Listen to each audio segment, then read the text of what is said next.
Okay, let me paint you a picture. You're building a startup. You just raised $10 million from a guy in a Patagonia vest named Chad. Your pitch deck said AI 47 times and had a photo of Iron Man because you're disrupting intelligence. Naturally, you slap GPT into your app, add a few flowcharts, and boom, you're now an AI automation platform for enterprise data agent workflows, whatever that means. And that's kind of where langflow comes in. Langflow is one of those low-code tools that makes it look like you're doing something very technical when you're really just drawing colorful boxes that say, call OpenAI and query MongoDB. Basically, it's like a visual scripting tool for building AI agents. Drag and drop your way to God mode. Now here's the part that made me laugh out loud. They had an endpoint, an actual expose API endpoint, called /APIV oneValidate code. Sounds harmless, right? Just a nice little validation step, check that the code is legit, make sure you're not uploading a script that turns your server into a crypto miner. Except they forgot one tiny thing. When you're validating user-submitted Python code, you don't actually want to run the code. And yes, that is what they did. This endpoint accepted Python code and then parsed and evaluated it on the server with no sandboxing. No input sanitization, no isolation. Just straight up running arbitrary Python code on the back end. Langflow's code literally parsed the abstract syntax tree. You know, that thing Python uses to break down your script into pieces before execution. And then it walked through the import statements and function definitions to check if everything matched the expected API structure. Because Langflow wanted to be sure the code played nicely with their agent system. That sounds smart. Like, in theory. But here's where it all goes off the rails. In Python, defining a function doesn't just store the function. If there's a decorator on that function, you know, that little at something line above the def, that gets executed immediately during definition. So, a malicious hacker could just write something like and langflow in its noble quest to validate the code, would evaluate that function definition, and boom. The decorator runs, payload delivered, hacker is in. No need to even call the function. That's how Horizon3.ai found the vuln. They uploaded a script with a malicious decorator, got remote code execution RCE, and popped a shell on the back end. What's worse?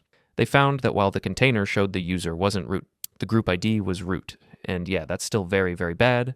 Group level access can still be enough to mess with things like /, etc., / shared memory, logs, processes, all kinds of fun stuff. And this wasn't some theoretical, we could have done it attack. This was in the wild. Like CISA issued an alert. Real hackers were exploiting this. Langflow did patch it in version 1.00, credit where it's due. But honestly, the fix was just them finally sandboxing the code and making sure it doesn't execute decorators during validation, which is, again, something I should have done from day zero.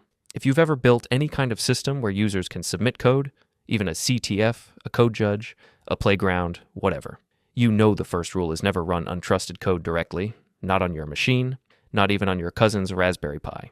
You isolate it, Docker it, jail it, burn it in a fire. The wildest part, just looking at the langflow validation code. Like the actual formatting, the weird comment spacing, the chunky indentation. It looks AI generated. This is what I mean when I say AI isn't the problem. But throwing AI at everything without understanding what it's doing absolutely is. You can't have AI write half your backend and then be shocked when it forgets Security 101 like don't run stranger code directly on prod. That's not even Security 101. That's common sense. Imagine I'm performing surgery, but the entire operation is led by an AI assistant that says insert scalpel into eye socket. If I blindly follow that because the model knows best, it's not the AI's fault. It's mine for trusting it without checking the math. That's what's happening here. AI is being treated like some magic oracle that doesn't need supervision. And that's a problem. So what's the lesson here? If you're building an AI tool, great, do it, it's cool. But please, for the love of root access, make sure there's a human who actually understands what's going on behind the scenes. You can't automate your way out of accountability. And if you are a hacker watching this, always check how AI tools handle code input. Because 90% of these startups are sprinting to MVP and skipping over the part where they secure their endpoints.